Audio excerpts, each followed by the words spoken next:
నమస్తే, welcome to BCN news. నేను విజయలక్ష్మి. ముందుగా ముఖ్యాంశాలు. ఉండవల్లి నివాసంలో మంత్రి లోకేష్ ప్రజా దర్బార్. సమస్యలు చెప్పుకునేందుకు వివిధ ప్రాంతాల నుంచి వచ్చిన రైతులు.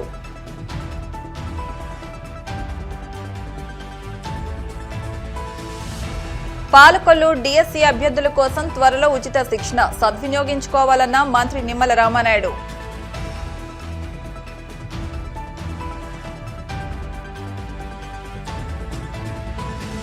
మొగల్తూరు మండలం రామన్నపల్లెలో వింత ఘటన. వేప చెట్టు నుంచి పాలు కారడంతో పూజలు చేసిన మహిళలు.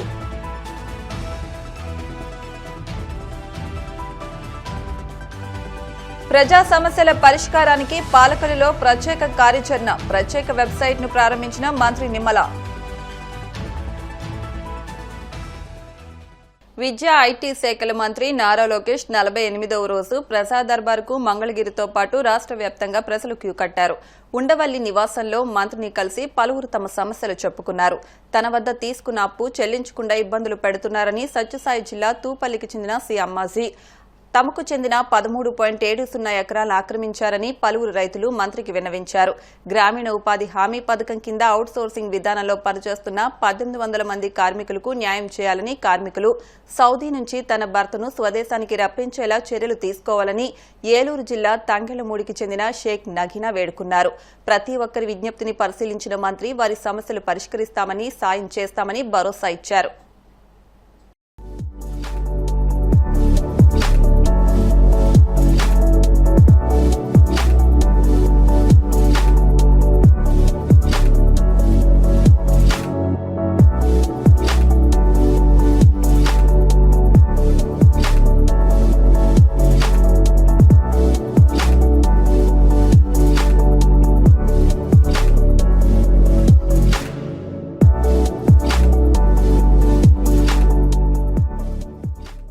రాష్ట్రంలో ఎన్డీఏ ప్రభుత్వం ప్రతిష్టాత్మకంగా నిర్వహించబోయే డిఎస్సీ పరీక్షల అభ్యర్థుల కోసం త్వరలో ఉచిత శిక్షణా కేంద్రం ఏర్పాటు చేయనున్నట్టు మంత్రి నిమ్మల రామానాయుడు తెలిపారు.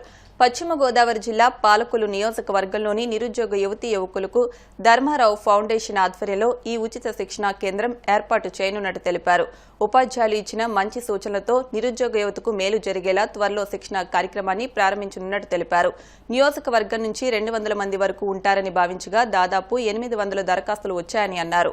పెద్ద ఎత్తున స్పందన రావడంతో తమలో బాధ్యత మరింత పెరిగిందని అన్నారు. డిఎస్సికి సంబంధించి చాలామంది స్టూడెంట్స్ కూడా నన్ను కూడా రిక్వెస్ట్ చేయడం జరిగింది. మీరు ఎన్నో కార్యక్రమాలు చేస్తూ ఉన్నారు, ఫౌండేషన్ ద్వారా ఎన్నో సేవా కార్యక్రమాలు చేస్తూ ఉన్నారు. మేము ఏదైనా కోచింగ్కి వెళ్ళి తీసుకుందామంటే చాలా వరకు మేము పార్ట్ టైమ్గా స్కూల్స్లో కానీ లేదా ఇతరత్ర కొంచెం మా ఎడ్యుకేషన్ను కంప్లీట్ అయిన తర్వాత గ్యాప్ ఉండడం వల్ల ఇంట్లో ఏదైతే ఫ్యామిలీకి సపోర్ట్ ఉండడం కోసం ఏదో పార్ట్ టైమ్స్ జాబ్స్ చేసుకుంటూ ఉన్నాం. మరి ఎటువంటి పరిస్థితుల్లో మళ్ళీ 4-5 మంత్స్ బయటికి వెళ్ళి ఉండాలంటే కొంచెం ఇబ్బందికరమైన పరిస్థితి ఉంది. ఒక్కసారి మీరు కూడా ఆలోచన చేసి పాలకొల్లోనే మాకు ఏదైనా కొంచెం ఆ కోచింగ్ని ఏర్పాటు చేస్తే మాకు కొద్దిగా ఈజీగా మాకు ఉంటుందని మరి ఎవరైతే మన పాలకొల్లు చాలామంది మాట్లాడడంతో నేను కూడా జనరల్గా సరే ఓకే మనము పాలకొల్లు కాన్స్టిట్యున్సీ పరిధిలో ఏమన్నా ఒక 200-300 అట్లా ఉంటారులే అని మనం కూడా సరే చెప్దామని అప్లికేషన్ తీసుకోమన్నాం. కానీ నియర్లీ ఒక 600-800 మధ్యన ఈ అప్లికేషన్స్ వచ్చినాయి. సరే మనము కార్యక్రమాన్ని తీసుకున్నప్పుడు ఫౌండేషన్ యాక్టివిటీస్ కూడా మనం కాన్స్టిట్యున్సీ పరిధిలోనే మనం చేస్తూ ఉన్నాం కాబట్టి ఆ పరిధిలోనే ఈ యొక్క డిఎస్సి కోచింగ్ కూడా తీసుకుందామని అనుకున్నాం. దానిలో భాగంగానే ఈ యొక్క ఆంధ్రప్రదేశ్ రాష్ట్రంలో ఏదైతే ప్రగతి మన నిన్న కూడా మేము కూడా పర్సనల్గా కూడా నేను కూడా వెళ్ళి విజిట్ చేయడం జరిగింది.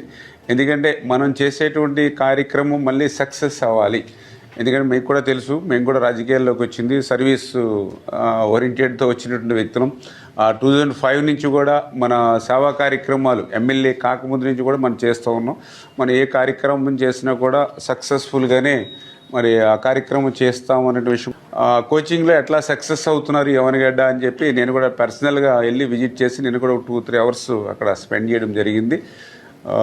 ఏదైతే ఆ ప్రగతి కోచింగ్ ఏదైతే ఉందో వాళ్ళు ఆల్రెడీ బాగా ఎస్టాబ్లిష్డ్, ఇందులో బాగా 90% జాబ్స్ వాళ్ళే రీచ్ అవుతున్నటువంటి పరిస్థితి ఉంది. కాబట్టి వాళ్ళకి సంబంధించినటువంటి స్టడీ మెటీరియల్ కానీ వాళ్ళు ఏ రకంగా పిల్లలకి గైడ్ చేస్తూ ఉన్నారు, కోచింగ్ ఇస్తూ ఉన్నారు అనేటువంటిది కూడా వాళ్ళ ద్వారా మనం తీసుకోగలిగితే బాగా ఉపయోగకరంగా ఉంటుందనే ఉద్దేశంతో వాళ్ళని కూడా హెల్ప్ చేయమని అడిగాం. వాళ్ళు కూడా దానికి అంగీకరించి ఏదైతే మనం స్టార్ట్ చేస్తే పూర్ణ గారు కూడా వచ్చి ఆయన కూడా వీక్లీ వన్స్ అవసరం అయితే వచ్చి మనకి ఎట్లా నడుస్తూ ఉంది, ఇంకా ఏమన్నా మనం ఇంకా అడిషనల్గా ఏమన్నా యాడ్ చేసుకోవాలా, లేకపోతే మనకు సజెషన్స్ ఇవన్నీ కూడా ఆయన కూడా ఇచ్చి ఎప్పటికప్పుడు డిఎస్సిని సక్సెస్ఫుల్గా అంటే మన అవనిగడ్డ ప్రగతిలో ఏ రకంగా అయితే మరి కోచింగ్ జరుగుతుందో అదేవిధంగా మీకు జరిగేటువంటి విధంగా మీకు మరింత మంచి పేరు వచ్చేటువంటి విధంగా చేసేటువంటి బాధ్యత నాదని చెప్పి ఆయన పూర్ణ గారు కూడా మనకి చెప్పడం జరిగింది. ఏపీలో వైసీపీ శ్రేణులను కూటమి ప్రభుత్వం కక్షపూరితంగా వేధిస్తున్నారని వైసీపీ రాష్ట్ర కార్యదర్శి పొన్నవోలు సుధాకర్ ఆరోపించారు. వైసీపీ శ్రేణులపై పోలీసులు సంబంధం లేని సెక్షన్లు పెడుతున్నారని ఆగ్రహం వ్యక్తం చేశారు. ఇదే సమయంలో సోషల్ మీడియా యాక్టివిస్టులపై పెట్టిన సెక్షన్ 111 వర్తించదంటూ కీలక వ్యాఖ్యలు చేశారు. వైసీపీ రాష్ట్ర కార్యదర్శి పొన్నవోలు సుధాకర్ సోమవారం ఢిల్లీలో మీడియాతో మాట్లాడుతూ సోషల్ మీడియా కార్యకర్తలను కాపాడుకోవాల్సిన బాధ్యత వైసీపీపై ఉందని స్వయానా అధ్యక్షులు జగన్ పేర్కొన్నారని అన్నారు. నెల రోజుల నుంచి ఏపీలో నియంత పాలనతో సోషల్ మీడియా కార్యకర్తలు నలిగిపోతున్నారని ఆవేదన వ్యక్తం చేశారు. వారికి తాము అండగా నిలుస్తామని పేర్కొన్నారు. గౌరవ సుప్రీంకోర్టు వారు ఇచ్చినటువంటి ఓరట్ను పురస్కరించుకొని ప్రతి కార్యకర్త మీద పెట్టినటువంటి బిఎన్ఎస్ సెక్షన్ 111 ప్రతి కేసు కూడా క్వాష్ చేయిస్తామని మీ అందరికీ జగన్మోహన్ రెడ్డి గారి తరఫున నేను ప్రమాణం చేస్తున్నాను. కాబట్టి కార్యకర్తలారా, జరిగిపోయింది గత వేధింపులు పడ్డారు, జైళ్లలో మగ్గారు, భార్యాబిడ్డలు చూసుకొని నెలల కాలం అయింది మీరు మీ కుటుంబంతో మీరు గడిపి. ప్రతి ముద్దాయిని మల్టిపుల్ ఎఫ్ఐఆర్స్, ఒక ముద్దాయిని ఒకే పోస్టింగ్కి 20 కేసులు పెట్టినటువంటి సాదృశ్యం ఉంది. ఇది ఎక్కడైనా చూసావా? ఏ ప్రభుత్వంలో అయినా చూసావా? ఏ చట్టంలో అయినా చూసావా? ఒక పోస్టింగ్కి ఒక ముద్దాయిని అన్ఎండింగ్ పెరీనియల్ ప్రాసెస్, ఊరు తిప్పి స్టేషన్ తిప్పి మీరు కేసు పెట్టడం దుర్మార్గం కదా. ఒకే అఫెన్స్కి ఒకే ఇన్సిడెంట్కి మల్టిపుల్ ఎఫ్ఐఆర్స్ పెట్టకూడదని గౌరవ సుప్రీంకోర్టు వారు అర్నాబ్ గోస్వామి, టీటీకి యాంథోనీ కేసులో చెప్పడం జరిగింది. అయినా మీరు తుంగలో దొక్కారు, చట్టాన్ని మీరు ఖాతరు చేయలేదు, బేఖాతరు చేశారు. కానీ ఒక్కటి మట్టుకు చెప్తున్నాం, మీరు అనుకునేది ఏంటంటే మేము మల్టిపుల్ ఎఫ్ఐఆర్స్ పెడతాం, మీకుండే రెమెడీ ఏంటంటే అవి క్వాష్ చేసుకోవచ్చు కదా, క్వాష్ చేసుకునేది మాత్రమే మీకు హక్కు ఉందనుకుంటున్నారేమో, మర్చిపోకండి. 163, 166 ఐపీసీ ప్రకారం if a public servant disobeys the law, he is liable for punishment. మీరు సుప్రీంకోర్టు చెప్పినటువంటి మల్టిపుల్ ఎఫ్ఐఆర్స్ పెట్టకూడదని గౌరవ సుప్రీంకోర్టు చెప్పినా కూడా మీరు తెలిసి కూడా మల్టిపుల్ ఎఫ్ఐఆర్స్ పెట్టారు. కాబట్టి ఆ పెట్టిన ప్రతి ఆఫీసర్ చట్టం ముందర దోషిగా నిలబెడతాం. కార్యకర్తలారా, నిజంగా ఈరోజు సుదినం, ఈరోజు మొదలైన సుదినం. It's the beginning for the good day.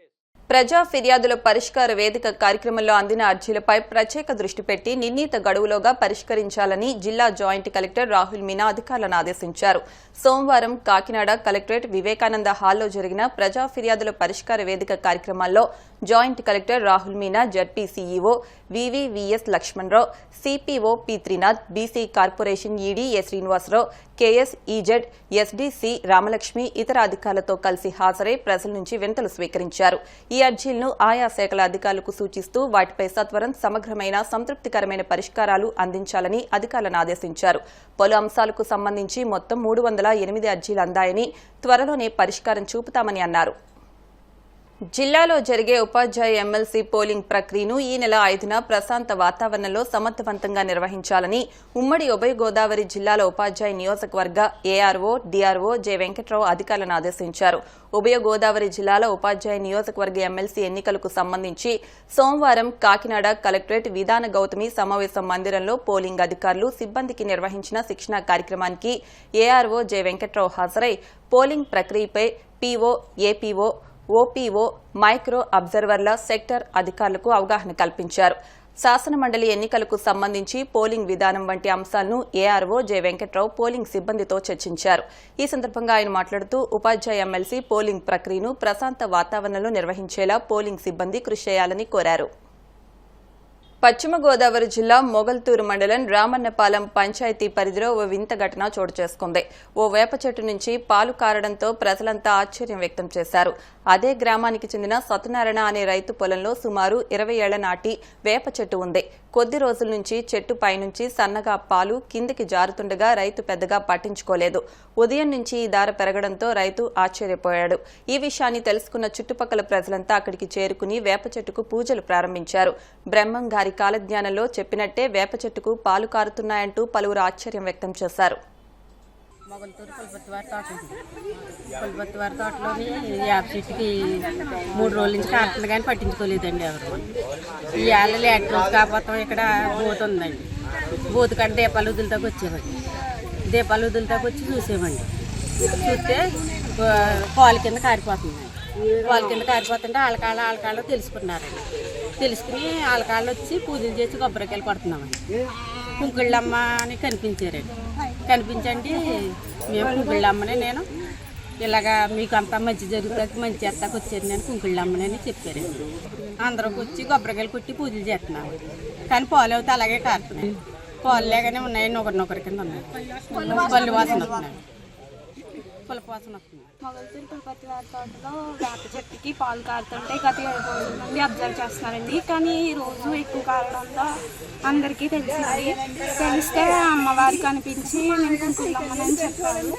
మా అందరికీ ఆశ్చర్యకరంగా అనిపించింది. అది చింతపట్టు నుండి వచ్చారని చెప్పి చెప్తున్నారు. వీరబ్రహ్మంగా చెప్పినట్టు కాలజ్ఞానంలో చెప్పినవన్నీ జరుగుతున్నాయి. ఇప్పుడు స్పష్టంగా చెట్టు నుండి పాలు వస్తున్నాయి. అది కొల్లు వాసన వస్తుందండి. ఆవిడ కనిపించి నేను కుంకుళ్ళమ్మ వారిని అని చెప్పారు.